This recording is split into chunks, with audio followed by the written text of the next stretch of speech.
Welcome back to another episode of The Shrine. It's been long since we last recorded an episode. I don't know, due to a number of factors. You know, these days everything that goes wrong or doesn't go according to plan, everyone uses the Russia-Ukraine conflict. So I don't know if it was also one of the factors why we haven't recorded, but we are finally back with a new season. We hope to be regularly back for now. Introduce yourself for the 100th time. My name is Vinci. I am still here on an unpaid basis, unpaid internship. This is a horrible boss who is taking free labor from the masses and then claims to be a communist. So just for the record, let's put that out there. I think the young man discounts the exposure he gets.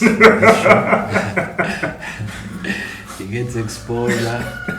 Recently they were telling me he was somewhere in a supermarket and someone recognized him. Hey, you're that guy from the Shrine podcast. So we've made him famous. I'm yet to pay my landlord in exposure.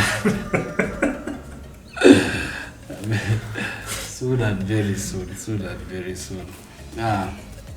But yeah, our topic of discussion today is one that has been contentious this week, though it happened some time back, but it was kept from public view until recently. It leaked. A conspiracy theorist said that someone did get their share while the deal was going through, so they decided to leak it. But it's the contentious coffee deal between the government of Uganda and a certain investment company or investor called Vinci. For starters, in 2021, Uganda exported coffee worth $657 million US. 657 million US dollars. That's huge. So we're shocked to find out that this agreement actually, which was from the leaked document that I saw, it had, I think, 10th February. We are in April. So it was shocking to find out that this had gone under the radar, where a certain company had been given all the rights to buy all the local coffee and no one had even known about it. It should have gone under the radar if that one whistleblower also did not come through. What did you think of this shenanigan? I don't know why Uganda is addicted to making horrible investment decisions. There is a theory that goes that if the incompetence is too much to make sense, then it's probably not incompetence. It's probably deliberate planning, but it has been structured in such a way to look like it is incompetence. And I think that may be the case of Uganda's current investment decision or investment policy. There was a thread on Twitter where a gentleman pointed out that once upon a time we printed new money around an election. The time we had like 3 currencies running before they took the new blue 2K notes, the old notes, and then the commemorative 1K notes. And then when elections came out, we printed new money and just caused massive inflation. That was around 2011. We went into walk to work, and after walk to work, the government and the economy nearly completely fell apart. And Mutevile had been fighting this whole printing new money issue. So this thread on Twitter went on to say that having seen that printing new money would not be the solution to winning elections, the powers that be decided to look for another way of securing money without, devaluing the national currency. And so one of the methods they employed is they get people that are willing to bankroll the elections, and then they pay them back afterwards with such, dubious looking deals. So that way they get, one, the election financing they're looking for, and secondly, they avoid the whole inflation saga and prices running amok. but the cost is that the national wallet and the people that ultimately pay for, that entire shenanigans is still the citizenry. It's inflation, but it's a less direct form. It's harder to notice. And I am tempted to lean towards this argument and believe it makes sense, because this is a lady, right? She has a track record of, we gave her how much for Lubowa Specialized Hospital? I think 400 billion. And then, so the money was paid, or at least a significant part of it was paid. And then the next thing we hear is Mr. Economics that works comes out and tells us that that construction delayed because of heavy rains and COVID, and yet during that period the president had allowed construction to continue. It was one of the sectors that was still running. So that excuse he was using particularly doesn't hold up in terms of the official narrative of what was going on, because I know very many people that were still constructing during this period. So we gave her money. We've not seen anything from Lubowa. They've now said that Lubowa has been pushed to 2024. But even before we have seen, any solid proof of concept as to what she is capable of doing, we have now given her a coffee deal. So the question you have to ask yourself is, this woman who can build a specialized hospital and manage it also knows how to trade coffee. She's a woman of many talents. Okay, let's say she's a woman of many talents. Now there's a story that friends of mine went through when they were at Marcos. So they were sitting outside and some vendor comes up to them and says, you guys, do you want to buy a generator? And they say, generator? No, we're students, you don't need to buy a generator. And I was like, okay. How about a dog? So they asked, where is the connection between you selling a generator and you selling a dog? So we have to ask, where is the connection between you selling us a specialized hospital and you buying a coffee? Like, your talents are many, yes, but they are across relatively unrelated fields. What's your issue? Well, it's interesting because did you have a chance to look through the leaked document? I perused through it.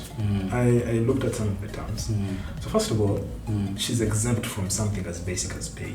Yes. So she is allowed contributions to the consolidated fund. Yes. NSSF. Right. So if, let's say, and the contract runs for 10 years, unless I'm wrong? Yeah, I think so.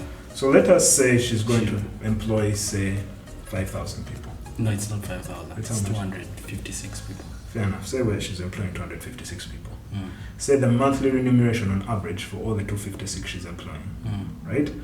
Comes up to about, pays on average how much? Let's give it a number of like, per month, like 200, 300. Let's put it at 300K, right? On average. So the cleaner who is maybe not on pay, and the CEO, so it's like 300, 400, right? We've aggregated this. That's 400 times 256, right? Times 12, times 10. We are, in essence, giving this woman both startup capital and a chance to repatriate all the money she's making. Because all that money that would have been paid, that the government would be collecting, right, is not coming back, right? Let's say they're being generous and all the employees are receiving their full packages, right? And let's make the argument that we'll tax them later down the road. Yes, that's what I had. But, again, remember, the normal employee still pays VAT on top of pay. So why are these employees a special case? And okay, I think the pay bit was for non-nationals. No, that's just profit flight. That's capital flight. Yes, but the thing that killed me when I saw someone trying to defend the deal, and they said when they become profitable, that's when they shall start paying all these things. But these days, creative accounting, and with the creative accounting at play these days, someone can be profitable and yet unprofitable. They appear non-profitable. They tell you we are putting the profits in research. We are, doing all these things. And there are so many creative accountants who work around such boundaries to make it appear like they are not very profitable, so they don't have to start paying you these taxes. But the argument someone made was that our tax burden, tax to GDP ratio has already crossed 50%. Fair enough. Let's say it has crossed 50%. And government cannot take out any additional loans to fund such a product. So it's such a project. If you have such a high tax to GDP ratio, why don't you use such a project to try and offset or service some of the debts you have? Because in of itself, coffee has already been making $657 million. Yes. That was money that government had access to tax. Now what they're doing is they're essentially taking that 657 million out of the economy, right? Beyond the reach of taxation, right? And giving it to one individual. Meaning even the little chance we had of servicing some of these debts has gone out the window. What's the end game here? You know that they said what one thing that stuck out for me was they said this company Vinci is going to help us find virgin markets in Europe. Have you heard of a place in Europe where they don't like Take coffee? No. I really that really struck out for me. I'm like, really? Virgin markets? Which place? Because even at a basic level, these companies, these countries and whatnot also have where they get their coffee. Yeah. And these people have been in dealings with them. At a basic level, they can just overtax you. Listen, and make it let me impossible tell you for how you to crazy play in it the is, same right? field. Yeah. It's crazy because how the world's most profitable coffee countries make their money, right, off coffee is by growing specialty coffee, right? Value addition when it comes to coffee is like the last quarter of the story. The other 3 quarters is just specialty coffee. Meaning the value addition story is bullshit. So specialty coffee works like this. Jamaica has coffee it sells. So the way the coffee works in Jamaica is there's a breed of wild cat that eats the coffee, shits it out. So the beans don't get digested. So guys go collect the coffee beans in the shit of this cat, right? They wash them, they prepare them, right? And it's specialty coffee. Because the process of the coffee going through the cat's intestine adds flavor or something of the sort. So specialty coffee is you earmark like coffee from this region looks, tastes, feels like this. Like the way you see champagne in France. Like you're only allowed to call yourself champagne if you come from a particular region of France. Yes, and grapes are grown there. Yeah, and you've adhered to certain standards and measures, so it's like specialty, right? So Uganda, by the way, has very quality coffee, and I know 3-4 guys that have taken these proposals to government. Like, why don't we? Because actually, Kenyan coffee, that guy is called Kenyan coffee, and Kenya is trying to apply for specialty coffee on the international market. It's from here, Elgon. It's not from Kenya. So Kenya just ships Uganda's coffee. Uganda has really nice coffee. Packages it and says, well, it comes from the border with Uganda. They're not breaking their backs selling the industry to someone else. So rather than hoping, and that specialty coffee model allows everyone to participate. Everyone gets more money because now it's a unique coffee from a unique region of the world, and just give guys the growing parameters. We move. You will sell the most processed coffee. You will sell Nescafe if you want. Yes. My God. But to get your coffee into a new market, when no one knows you, why are you putting in all that money? Why not just sit down and do the simple things? Be like, and WIPO encourages these things. Products from particular geographical areas with particular geographical characteristics. WIPO will allow the country to hold that geographical indicator. The World Intellectual Property Organization. No one will stop you. But we have decided to hand everything to this Muzungu. And this Kobe man is telling us about value addition. That is a bullshit answer. That is just bullshit on wheels. I don't know how because these things, if an industry has had $650 million going through it, it means it's not small. Yeah. Why not look for the biggest producer and try to empower them? Why go hunt someone out there who has been in hospitals, I don't know, doing something else, and then bring them into a new field where we have people who have, been in it for long, they understand the game properly, but you get this person, you give them this much funding, give them these very unfair advantages. They've already given them land in Amambe. So you've been given land, you've given for a lease of 49 years, tax breaks. They said there's a clause that I saw that where the law doesn't allow for them to waive that tax, the government will have to pay it for them. So they're even compensating them. Yes. But Uganda doesn't land. We did this deal with Umeme. This is where we are now. We gave him, and we're still going forward in a different field. I don't know, but enough. Don't you see some advantages with it? There are no collective bargaining, because they set the price, right? Yeah, but do you really think they're going to set the price to advantage you? Do you really expect it? Coffee farmers have already been getting low prices. for their coffee. Let's first take. It's not that they've been getting astronomical prices and they are risking losing them. No, they've been getting, especially at the village level. The middlemen are the ones that are taking most of the money. That is the story of Uganda's entire agricultural sector. When Lato Milk went to buy milk from farmers in Barara region, they were roughly a liter of milk they were selling at around 600. When Lato came in and had like monopoly purchasing power, the price of a liter fell to 300. And these farmers just ended up pouring their milk and refusing to sell. Because 600 per liter is already low, right? Now you take me to 300. So if this lady has been given right of first refusal, right? Before you sell your coffee anywhere else, bring it to me, I give you the price. Do you really think she's going to? She has the government backing her to set whatever price she wants. There are no controls. I didn't see any controls that, well, she's the first buyer, but the price will not exceed this. I've not seen any of those from my perusal of the contract. Do you really think she's going to give you a better price than what's happening now? Never know. She might be magnanimous. She might be. We don't know. But anyway, 256 jobs are there. How many have been lost? By doing what? By giving her that right of first refusal. We've made 256 jobs in her coffee company. How many people have been negatively affected by it?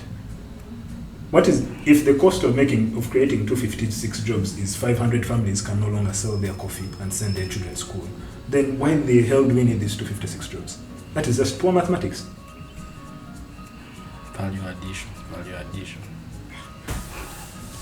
There's a myth that our economists love peddling. The myth is that value addition and foreign direct income will lead to economic growth and Uganda will be middle income. Listen, to anyone that watches this, who is in government, that is bullshit. But this is the funny thing. We have a person who has ever exported coffee, good African coffee. Yes. Why not go to him? He has been in the industry how many years? Like 20 or something? I read Rugasira's story. Rugasira struggled without the government. The government just sat and looked at the man's struggle. He was taking bank loans. Banks were almost foreclosing on him. He was jumping up. He was jumping down. Then they drank away his empire, but he's now fighting on. I'm saying, like, why not put your backing behind this person? Because he has been in the game. He knows. He has exported before coffee to the world market. Yeah, he has. So he knows. And without your support, meaning if he has your support, he can. Yes, if you give him this factory with all this FDI and. Anyway, what do we know? It's the chaps in government. It's the economics that work. No, listen, those guys are being illiterate. Any economy that has ever developed from poverty into a meaningful, whether middle class or first class, the very first thing, and we need to agree on this, firstly, whatever the IMF pays your professors to tell you, is the state as a state must be directly involved, all right, in protecting certain industries for the locals and shut out FDI.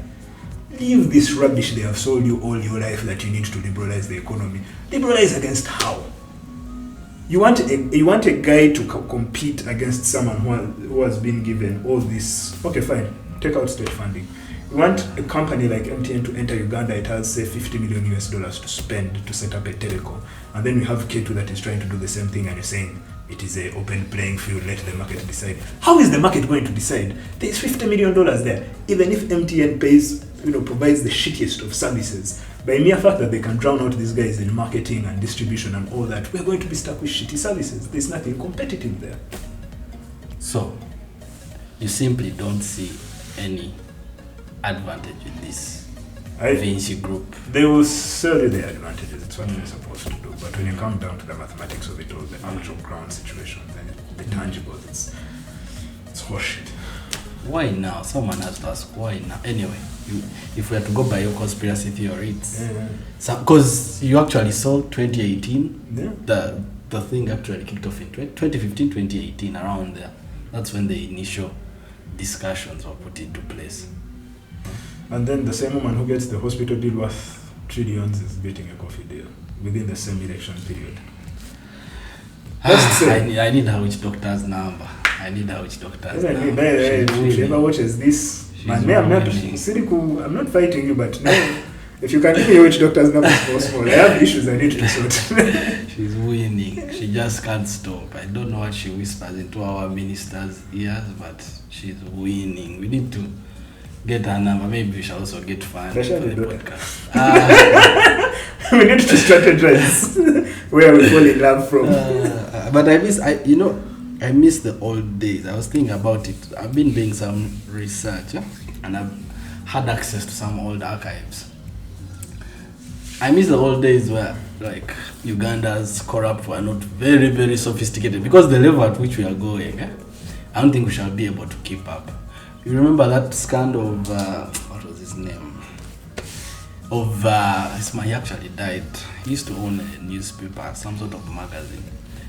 Yeah, Teddy Che, where they caught him in some corruption charges. And he drove a tractor from here to Gulu. Mbarara. It was Gulu. It was driving diesel. Yes. Then on the return journey, it was driving petrol. You could see that these were just we tried to, it was easy, we could keep up, but with the rate at which we are going, where we have all these white people now as faces, even with with the Russian company that was, going to do the tracking. Where did that deal end? I'm seeing it being pushed through slowly, by the way. It's being pushed So why do through you need a slowly. Russian company to track Ugandan cars? And who collects that data after? Who owns it? I think we should do like a compilation of the top 5. John Wajidi Nyako?